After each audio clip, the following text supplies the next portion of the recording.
Julia student, yesterday we have studied aggregate meaning of aggregate demand and their component. So today we will discuss component of aggregate demand one by one. Okay. First component is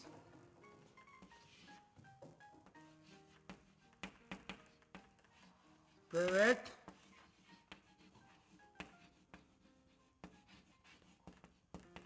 consumption expenditure. Private consumption expenditure क्या होता है? The expenditure which is taken by household या the expenditure by household, the expenditure by consumer is called private consumption expenditure. यानी भी कोई भी household हो या हाउसहोल्ड या कंज्यूमर जो भी एक्सपेंडिचर करते हैं उसको कहा जाता है प्राइवेट कंजप्शन एक्सपेंडिचर. हाउसहोल्ड जितना भी गुड एंड सर्विस में एक्सपेंडिचर करता है उसी को प्राइवेट कंजप्शन एक्सपेंडिचर कहा जाता है. अब हाउसहोल्ड कंजप्शन एक्सपेंडिचर में कौन कौन सा गुड खरीदता है? यहां पे गुड हाउसहोल्ड एक्सपेंडिचर करता है ड्यूरेबल गुड पे, durable goods, non durable good और सर्विसेज में. यानी कि house hold durable, non durable और सर्विसेज पे जितने भी खर्चे करते हैं वो आते हैं प्राइवेट कंजप्शन एक्सपेंडिचर. ये प्राइवेट कंजप्शन एक्सपेंडिचर जो है डिपेंड रहते हैं पर्सनल डिस्पोजेबल इनकम. किस पे? पर्सनल डिस्पोजेबल इनकम पे.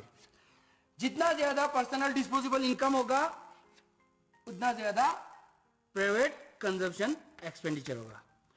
अगर पर्सनल डिस्पोजेबल इनकम कम हो जाएंगे, if personal disposable income is reduce at that time private consumption expenditure also decrease. ठीक है. अब देखिए ये प्राइवेट पर्सनल डिस्पोजेबल इनकम क्या होता है? पर्सनल डिस्पोजेबल इनकम क्या होता है? पर्सनल डिस्पोजेबल इनकम जो होता है, जो आपका पर्सनल इनकम होता है उसका पार्ट होता है. यानी कि पर्सनल इनकम का पार्ट जो होते हैं जो या तो आपके डिस्पोज पे होते हैं जिसको आप कंजम्पशन करते हैं या जिन बचने के बाद उसका सेविंग भी करते हैं. यानी कि personal disposable income is a part of a personal income which is in dispose of consumer, जो कंज्यूमर के डिस्पोज पे होते हैं. तो कंज्यूमर उसको पर्सनल डिस्पोजेबल इनकम को क्या करते हैं? पहले तो कंजम्पशन करते हैं, उसका जो गुड एंड सर्विस का निधित्व होता है उसको करते हैं, फिर इसके बाद बचता तो उसको सेव करते हैं. यानी कि पर्सनल डिस्पोजेबल इनकम को क्या करते हैं? पहले कंजम्पशन करते हैं, फिर इसके बाद अगर पैसा बच गया था उसका सेविंग करते हैं. यानी कि ऐसे भी बोल सकता है sum total of consumption and saving is called personal disposable income. ये सेविंग और कंजम्पशन का सम टोटल करेंगे तो ये हमारे क्या बनेंगे? ये हमारा बन जाएंगे पर्सनल डिस्पोजेबल इनकम. अब पर्सनल डिस्पोजेबल इनकम से पहले आपको पर्सनल इनकम बताना चाहिए. पर्सनल इनकम क्या होते हैं? Income from all source. यानी कि किसी भी प्राइवेट इंडिविजुअल को income from all source, it include both factor income as well as transfer income. यानी कि पूरे सोर्स से जितने भी इनकम मिलते हैं, चाहे फैक्टर इनकम हो चाहे ट्रांसफर इनकम. अब फैक्टर इनकम होता है कुछ मेहनत करके, कुछ इकोनॉमिक एक्टिविटी करके आप लोग जो कमाते हैं उसको कहा जाता है फैक्टर इनकम. क्या कहते हैं? उसको कहा जाता है factor income. Plus transfer income. Transfer income किसे कहते हैं? ट्रांसफर इनकम होते हैं कि जो बिना मेहनत किए आप लोगों को मिलते हैं. जैसे कि एज ए स्टूडेंट आप लोगों को क्या मिलते हैं? स्कॉलरशिप. ठीक है. जैसे कि कोई पेरेंट्स होगा तो अपने बच्चे को पॉकेट अलाउंस देते हैं. इसी तरह कोई ओल्ड एज होगा तो उसको पेंशन मिलता है, जो ओल्ड एज पेंशन मिलता है या अनएम्प्लॉयड अलाउंस मिलता है. ये सब होता है transfer income, one sided payment में. पर्सनल इनकम होता है कि personal income means sum total of factor income and transfer income, या मैंने income from all source is called personal income. अब इस पर्सनल इनकम, जितना भी पर्सनल इनकम होते हैं वो पूरा कंजम्पशन और सेविंग के लिए यूज नहीं कर सकते. अब क्या होता है कि personal disposable income is equal to जो आपका पर्सनल इनकम है, उस पर्सनल इनकम में से you have to pay some tax as well as you have to pay some fees and fine. आपको जितना भी इनकम होता है उसमें से कुछ ना कुछ टैक्स देना पड़ता है और मिसलेनियस फीस एंड फाइन होते हैं। अगर इस पर्सनल डिस्पोजेबल इनकम में से आप मैनेज कर देंगे tax manage miscellaneous fees and fine, miscellaneous जो छोटे मोटे फीस एंड फाइन होते हैं, अगर वो मैनेज कर देंगे तो जो बचता है, जो असली इनकम जो बचता है, उसी को पर्सनल डिस्पोजेबल इनकम कहते हैं। ये आपके डिस्पोज में है, इसको आप जो चाहे आप कर सकते हैं। एक पर्सनल डिस्पोजेबल इनकम को आप जो चाहे इसको कर सकते हैं। तो पर्सनल डिस्पोजेबल इनकम को आप क्या करते हैं, पहले तो अपना कंजम्पशन, जो कंजम्पशन नीड थे उसको फुलफिल करते हैं। कंजम्पशन नीड फुलफिल होने के बाद अगर पैसा बच गया तो देन यू स्टार्ट सेविंग, फिर आप क्या करते हैं, सेविंग करना शुरू कर देते हैं। तो sum total of saving and consumption and saving is also called personal disposable income. यानी कि प्राइवेट कंजम्पशन एक्सपेंडिचर जो है ना, पर्सनल डिस्पोजेबल इनकम पे डिपेंड देते हैं। अगर आपका पर्सनल डिस्पोजेबल इनकम बढ़ गया तो आपका प्राइवेट कंजम्पशन भी बढ़ जाएगा। अगर आपका पर्सनल डिस्पोजेबल कम हो गया तो आपका प्राइवेट कंजम्पशन एक्सपेंडिचर भी कम हो जाएंगे। ये हो गया आपका प्राइवेट कंजम्पशन एक्सपेंडिचर। अब दूसरे आते हैं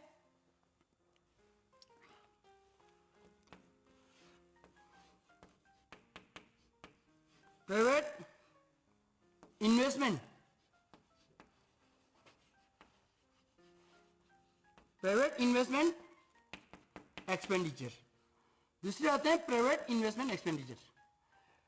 प्राइवेट इन्वेस्टमेंट एक्सपेंडिचर क्या होता है, the expenditure by private investor, expenditure by private investor on purchase of goods.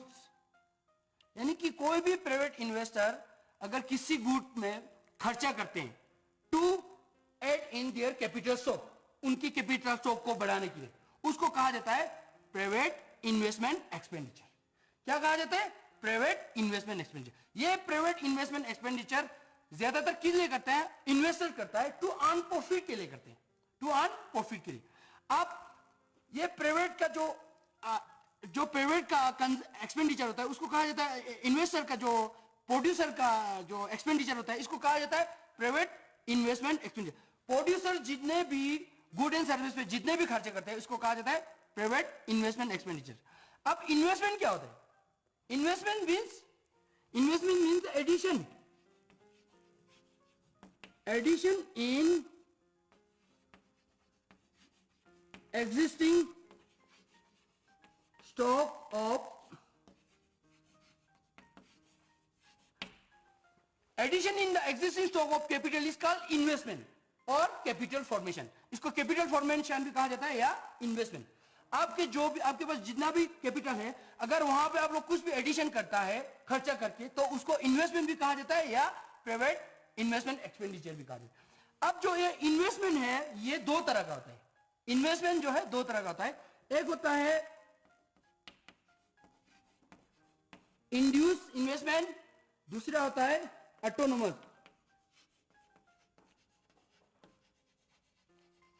एक होता है इंड्यूस इन्वेस्टमेंट, दूसरा होता है ऑटोनोमस इन्वेस्टमेंट।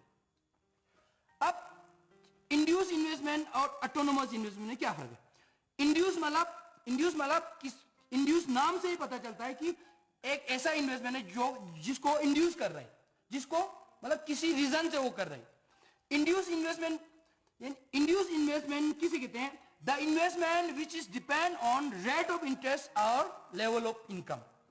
जो भी इन्वेस्टमेंट रेट ऑफ इंटरेस्ट पे डिपेंड हो या लेवल ऑफ इनकम पे डिपेंड हो उसको इंड्यूस इन्वेस्टमेंट करते हैं। ये इंड्यूस इन्वेस्टमेंट प्राइवेट सेक्टर करते हैं, ज्यादातर प्राइवेट सेक्टर करते हैं, प्राइवेट इन्वेस्टर करते हैं टू अर्न प्रॉफिट। अब देखिए अगर रेट ऑफ इंटरेस्ट अगर ज्यादा होगा, रेट ऑफ इंटरेस्ट ज्यादा मतलब क्या हो गया, आपको आप जो लोन ले रहा है वो महंगे दाम पे दे रहा है। अगर रेट ऑफ इंटरेस्ट ज्यादा होगा तो कोई भी प्राइवेट इन्वेस्टर इन्वेस्टमेंट करना नहीं चाहेंगे, इसलिए इंड्यूस इन्वेस्टमेंट जो है वो कम हो जाएंगे। वो क्या हो जाएंगे, कम हो जाएंगे। अगर रेट ऑफ इंटरेस्ट कम होगा, रेट ऑफ इंटरेस्ट डिक्रीज हो जाएंगे, कम हो जाएंगे, तो उस टाइम क्या होगा, प्रोड्यूसर के लिए फायदेमंद हो जाएंगे। अब जो लोन है, कैपिटल लोन है जो, उनके लिए सस्ता हो जाएंगे। अब वो ज्यादा इन्वेस्टमेंट करेंगे, इंड्यूस इन्वेस्टमेंट जो है बढ़ जाएंगे। यानी कि इसका मतलब क्या है कि there is a negative relationship between induce investment and rate of interest. Rate of interest बढ़ेगा तो इन्वेस्टमेंट, इंड्यूस इन्वेस्टमेंट कम होगा, रेट ऑफ इंटरेस्ट कम होगा तो इंड्यूस इन्वेस्टमेंट बढ़ेंगे। अब इसी तरह इंड्यूस इन्वेस्टमेंट और लेवल ऑफ इनकम में क्या रिलेशन है? There is a positive relationship between induce investment and level of income. अगर आपका लेवल ऑफ इनकम बढ़ेंगे, इनकम का लेवल बढ़ जाएंगे तो क्या होगा, उससे आपका इन्वेस्टमेंट भी बढ़ेंगे। अगर आपका लेवल ऑफ इनकम कम हो जाएंगे तो उससे आपका इंड्यूस इन्वेस्टमेंट भी कम हो जाएंगे। यहां से पता चल रहा है कि there is a positive relationship between investment and income. अब जैसे कि relationship between rate of interest and investment अगर हम काप पे दिखाएंगे, तो काप बना के दिखा देंगे, तो यानी कि ऐसे होगा, नेगेटिव स्लोप होगा। नेगेटिव स्लोप का मतलब ये है कि रेट ऑफ इंटरेस्ट और इन्वेस्टमेंट में नेगेटिव रिलेशन है। अगर आपका रेट ऑफ इंटरेस्ट इतना होगा तो उस टाइम इन्वेस्टमेंट इतना होगा। अगर रेट ऑफ इंटरेस्ट कम हो गया, जैसे डिक्रीज हो गया, गिर गया, तो आपका इन्वेस्टमेंट बढ़ जाएंगे। अगर रेट ऑफ इंटरेस्ट बढ़ गया, इतना बढ़ गया, तो उस टाइम आपका इन्वेस्टमेंट कम हो जाएगा।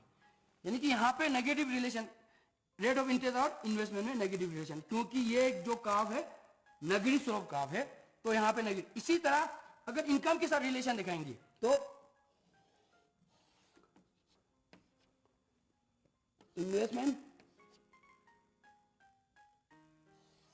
ऐसे कुछ होगा। अब देखिए, अगर इनकम इतना होगा तो इन्वेस्टमेंट इतने पे, अगर बढ़ गया तो इन्वेस्टमेंट भी बढ़ जाएंगे, अगर घट गया तो इन्वेस्टमेंट भी कम हो जाएंगे। ठीक है, तो यानी कि induce investment is depend on rate of interest और लेवल ऑफ इनकम। ठीक है, अब दूसरा होता है ऑटोनोमस इन्वेस्टमेंट। क्या होता है? ऑटोनोमस इन्वेस्टमेंट, यानी कि ऑटोनोमस मतलब इंडिपेंडेंट, ऑटोनोमस मतलब independent. The investment which is not depend on any factor. कोई भी इन्वेस्टमेंट किसी पे भी डिपेंड नहीं होगा तो उसको कहा जाएंगे ऑटोनोमस इन्वेस्टमेंट। ये ऑटोनोमस इन्वेस्टमेंट ज्यादातर कैसे करते हैं? अगर प्राइवेट सेक्टर में देखा जाए तो प्राइवेट सेक्टर पे ये ऑटोनोमस इन्वेस्टमेंट जो है ना, बिजनेस एक्सपेक्टेशन के हिसाब से होते हैं। अगर गवर्नमेंट सेक्टर में देखा जाए तो ये ऑटोनोमस जो इन्वेस्टमेंट जो है ना, गवर्नमेंट के नीड के हिसाब से होते हैं, इकोनॉमिक सिचुएशन के हिसाब से होते हैं, यानी कि वेलफेयर सिचुएशन क्या है उसके हिसाब से होते हैं। जैसे कि अब देखिए, ये ऑटोनोमस इन्वेस्टमेंट कब होती है?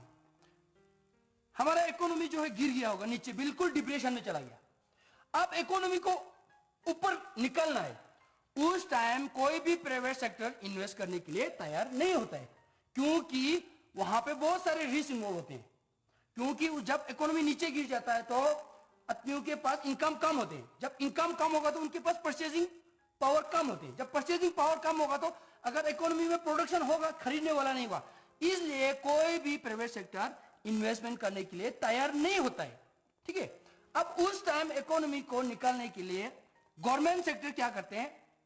ना इनकम को नहीं देखते हैं, ना रेट ऑफ इंटरेस्ट को नहीं देखते हैं, सिर्फ इकोनॉमिक सिचुएशन को देख के वो ऑटोनोमस इन्वेस्टमेंट करते हैं। इकोनॉमी को ऊपर लाने के लिए वो ऑटोनोमस इन्वेस्टमेंट करते हैं। यानी कि ऑटोनोमस इन्वेस्टमेंट एक ऐसा इन्वेस्टमेंट है जो ना इनकम को देखते हैं, ना रेट ऑफ इंटरेस्ट को देखते हैं। ये जो ऑटोनोमस इन्वेस्टमेंट जो है according to need of economy, यानी कि इकोनॉमी का नीड क्या है। जैसे प्राइवेट साइड में जाए तो बिजनेस एक्सपेक्टेशन उनका क्या है, अगर गवर्नमेंट साइड में जाए तो वेलफेयर सिचुएशन क्या है, उसी हिसाब से अगर इन्वेस्टमेंट होता है तो उसको कहा जाता है ऑटोनोमस इन्वेस्टमेंट। अब ऑटोनोमस इन्वेस्टमेंट का अगर आप दिखाएंगे तो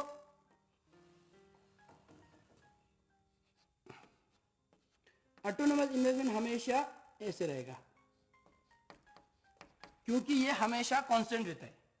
ठीक है, ये parallel to O X axis रहता है। ठीक है, ये हो गया आपका प्राइवेट इन्वेस्टमेंट एक्सपेंडिचर। अब प्राइवेट इन्वेस्टमेंट एक्सपेंडिचर किसे कहते हैं? प्राइवेट इन्वेस्टमेंट, यानी कि कोई भी इन्वेस्टर अगर गुड एंड सर्विस पे खर्चा करते हैं तो उसको प्राइवेट इन्वेस्टमेंट एक्सपेंडिचर कहता है। इसमें दो तरह का इन्वेस्टमेंट होता है, induce investment and autonomous investment, ठीक है। Third one is the government expenditure.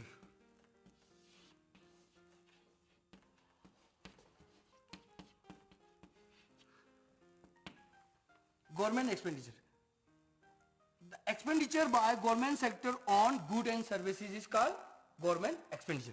यानी कि government sector good and service पे जितना भी खर्चा करते हैं उसको गवर्नमेंट एक्सपेंडिचर कहते हैं। अब गवर्नमेंट एक्सपेंडिचर में जो गवर्नमेंट जो है ना, इन्वेस्टमेंट एक्सपेंडिचर भी करते हैं, कंजप्शन एक्सपेंडिचर। क्या करते हैं?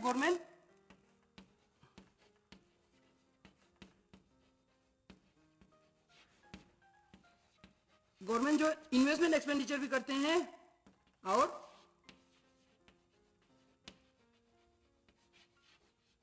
कंजप्शन एक्सपेंडिचर भी करते हैं। गवर्नमेंट यानी कि इन्वेस्टमेंट एक्सपेंडिचर भी करते हैं और कंजप्शन, दोनों करते हैं, कंजप्शन एक्सपेंडिचर भी करते हैं, ठीक है। गवर्नमेंट सेक्टर का कंजप्शन एक्सपेंडिचर अगर देखा जाए तो गवर्नमेंट गुड एंड सर्विस पे खर्च करते हैं। Expenditure on good and service to satisfy collective want, यानी कि गवर्नमेंट गुड एंड सर्विस पे कलेक्टिव वांट को सेटिस्फाइड करने के लिए करे। कलेक्टिव वांट मतलब जैसे कि एक हॉस्पिटल होगा तो वहां पे जितने भी दवाई शवाई होते हैं या बेड शेड होते हैं वो गुड्स होते हैं, उस पे खर्चा जो ना गवर्नमेंट किस लिए करता है? To satisfied the collective want. Government good and service पे कलेक्टिव वांट को सेटिस्फाइड करने के लिए खर्चा करती है, ठीक है। अब इसी तरह गवर्नमेंट इन्वेस्टमेंट एक्सपेंडिचर भी करे। इन्वेस्टमेंट एक्सपेंडिचर कैसे करते हैं ना? गवर्नमेंट कोई रोड बनाते हैं, ब्रिज बनाते हैं या कुछ स्कूल बनाते, कुछ भी बनाते हैं जहां पे इन्वेस्टमेंट होते हैं, तो यानी कि गवर्नमेंट इन्वेस्टमेंट एक्सपेंडिचर भी करते हैं और कंजप्शन एक्सपेंडिचर भी करते हैं। अब गवर्नमेंट जितना भी गुड एंड सर्विस पे चाहे कंजप्शन एक्सपेंडिचर हो चाहे इन्वेस्टमेंट, अगर sum total of investment expenditure and consumption expenditures in government sectors, अगर गवर्नमेंट सेक्टर में इन दोनों को सम अप कर देंगे तो हमारा गवर्नमेंट का टोटल गवर्नमेंट एक्सपेंडिचर आ जाएगा, ठीक है। गवर्नमेंट सेक्टर इन्वेस्टमेंट और कंजप्शन दोनों करते हैं, लेकिन आपने पहले दो जो एग्रीगेट कंपोनेंट का दो और कंपोनेंट पहले देखा था, वहां पे हाउस होल्ड सेक्टर सिर्फ कंजप्शन एक्सपेंडिचर करते हैं। इसी तरह इन्वेस्टर्स यानी प्रोड्यूसर सेक्टर सिर्फ इन्वेस्टमेंट एक्सपेंडिचर, लेकिन गवर्नमेंट सेक्टर जो है ना कंजप्शन भी करते हैं और इन्वेस्टमेंट एक्सपेंडिचर भी करते हैं, ठीक है। अब इसके बाद हमारा फोर्थ कंपोनेंट आ जाते हैं, last one, net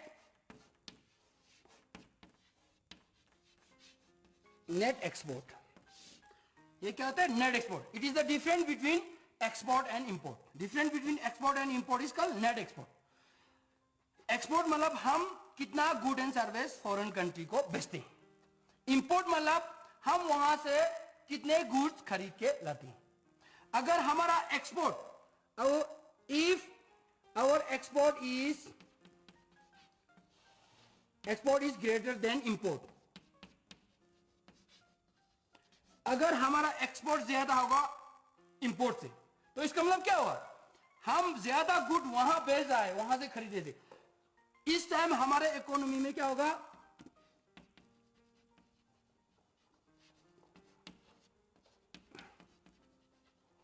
favourable situation होगा इकोनॉमी के लिए, सही सिचुएशन, क्योंकि हम जितना ज्यादा एक्सपोर्ट करेंगे उतना ज्यादा हमें फॉरेन एक्सचेंज मिलेंगे, ठीक है।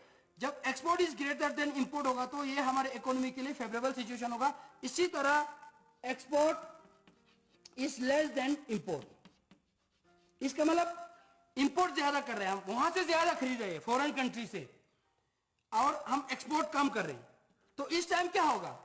हमारा पैसा ज्यादा बाहर जा रहा है, वहां से हमें कम आ रहा है। इस टाइम हमें हमारे इकोनॉमी में क्या सिचुएशन, इसका इफेक्ट क्या पड़ेगा? अनफेवरेबल होगा, अनफेवरेबल होगा, ठीक है। यानी कि जब हम एक्सपोर्ट और इंपोर्ट को डिफरेंट करते हैं तो उसको कहा जाता है नेट एक्सपोर्ट। ये जो चार है एग्रीगेट डिमांड का कंपोनेंट, ठीक है। ये चार जो है ना एग्रीगेट डिमांड का कंपोनेंट। अब इसके बाद हम पढ़ेंगे एग्रीगेट डिमांड शेड्यूल। क्या पढ़ेंगे? Aggregate demand, aggregate demand schedule. क्या पढ़ेंगे? Aggregate demand schedule. अब एग्रीगेट डिमांड शेड्यूल क्या होता है? शेड्यूल मतलब एक टेबल, जैसे कि कोई भी ऐसे ऐसा कुछ टेबल, मतलब एग्रीगेट डिमांड शेड्यूल क्या होता है, एक टेबल होते हैं जो क्या दिखाते हैं, हमारा एग्रीगेट डिमांड दिखाते हैं at the different level of income. अलग अलग लेवल ऑफ इनकम पे हमारा एग्रीगेट डिमांड क्या है। जैसे इनकम बढ़ते तो हमारा एग्रीगेट डिमांड में क्या हो रहा है, ठीक है। यानी कि aggregate demand schedule is a schedule या aggregate demand schedule is a table which show the behavior of aggregate demand corresponding to different level of income। यानी कि क्या दिखाता है, हमारा एग्रीगेट डिमांड का बिहेवियर क्या है, corresponding to the different level of income। जैसे जैसे हमारा इनकम बढ़ता है तो उसकी वजह से हमारा एग्रीगेट डिमांड में क्या होती है, ठीक है। इसको कहा जाता है एग्रीगेट डिमांड शेड्यूल। लेकिन मैंने पहले भी आप लोगों को कहा कि हम डिमांड को in term of expenditure measure करते हैं, ठीक है। तो यहां पे हम एक्सपेंडिचर को लेके करते हैं, ज्यादातर एक्सपेंडिचर को लेके करते हैं। अब देखिए हमें पता है कि एग्रीगेट डिमांड का कंपोनेंट कितने हैं, we have 4 component, private consumption expenditure, private investment expenditure, और क्या है, government expenditure and net export.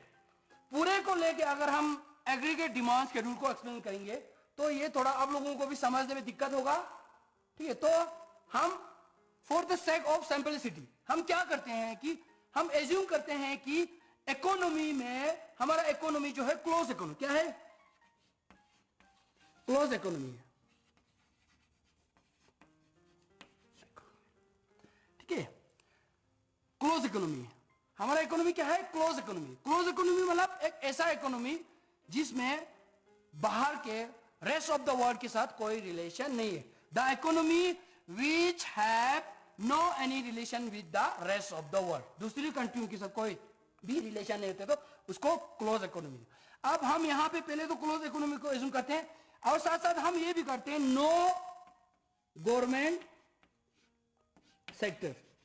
अब हम ये भी एज्यूम करते हैं यहां पे कोई गवर्नमेंट सेक्टर भी नहीं होगा। अब हमारे पास कितना रह गया, क्लोज इकोनॉमी एज्यूम किया तो नेट एक्सपोर्ट तो नहीं रहा, गवर्नमेंट सेक्टर भी नहीं रहा।